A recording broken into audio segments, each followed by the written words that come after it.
So I started signing with her. Now she's 14 months old. By the time we actually were like, yeah, she's really deaf, let's sign with her. And it was a really easy decision for us because her eyes worked and her hands worked. And people would stop us. You know, there were people who, I've worked with deaf children before, or I've worked with children with disabilities. And I understand why you'd want to sign with her, but you really need to be careful because she might never talk. I said, she might never talk anyways. She's deaf. It's not going to be the signing that keeps her from talking. It's deafness. There are a lot of things that delay speech. Signing isn't one of them. Speech delays?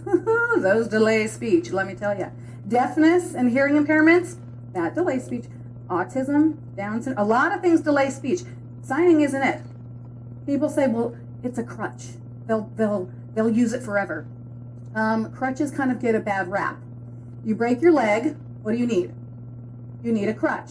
When your leg is healed, are you like, no, I really like this crutch, I'm going to hang on? No, you're so glad to get rid of the crutch, okay? So yeah, maybe sign language is a crutch that you use until you don't need sign language anymore, and then you may not use it. Or you might because it's a second language and useful. I've never heard anybody say, do not teach your child English and Spanish. Oh, they can't do it.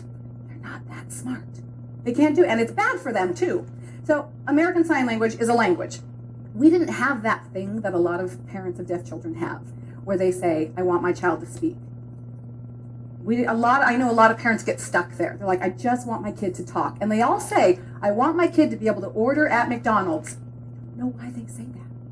They all say that. They say, I want them to order. I want so much more than that. I do. And when people would say that, I would say, no, you don't. No, you don't. You don't want them to talk. You want them to be a critical thinker. You want them to be amazing. You want them to be able to stand on their own 2 feet. You don't want them just to talk. And very early on, and I don't know why we were able to just see it for what it was, we saw that speech is a skill. And I thought, we could go to speech therapy every day and try and get her to say words. But it sounds like a big waste of both of our time. She can't hear. Why would we take all her spare time and try and get her to say words from a language that she can't even access? She doesn't know and doesn't understand. She's a year old. And so her eyes worked, her hands worked, and we signed with her. And guess what? The coolest thing happened. She started signing back. And she was so good. So, of course, you start with more, basic more and milk, because all they care about is milk and more, and pretty soon, and so 14 months, we got the diagnosis. By 16 months, she would come in and say, Mom, I'm tired. I'm going to go have a nap. Just a little sleep. Okay, I'll see you later. And she'd go in and put herself down for a nap. And my friends would say, where did Leah go? And I said, oh, she's tired, and she put herself down for a nap. And they're like, Rachel, that is not normal. And I said, no, it is. She does it all the time.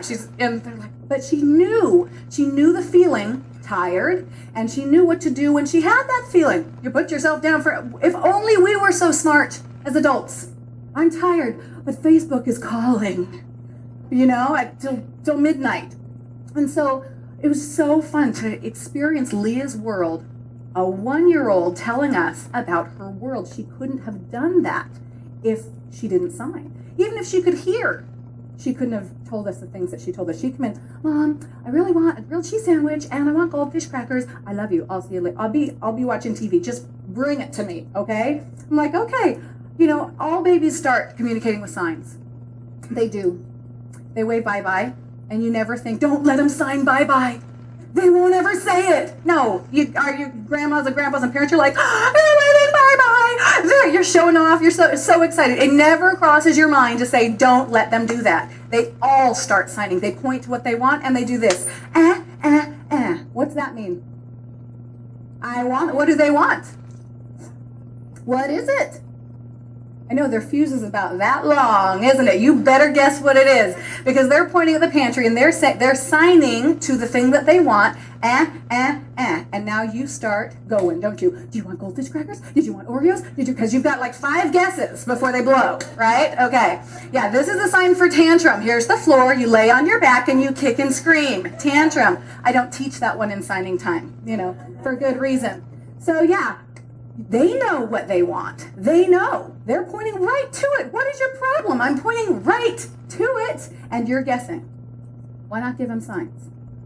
When Leah was not even 2 years old, she had hundreds of signs, and we had hundreds of amazing conversations that you could not have with a 2-year-old.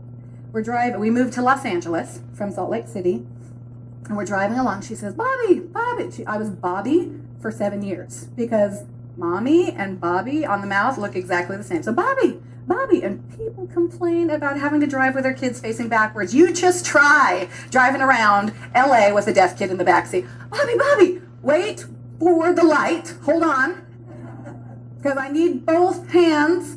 Hold on. And you're adjusting the mirror, and you get to the light. I'm like, what do you want? She's like, Mom, what does Lease spell? And she's not 2. Now, if she could hear, she couldn't have asked that, because she wouldn't have even been able to say the letters. She couldn't have written them down yet. She may have noticed them and thought, well, those look familiar, but she couldn't have asked what she asked me at 2, if you really think about it. And I'm looking around, I'm like, really? There's a big sign that says for lease.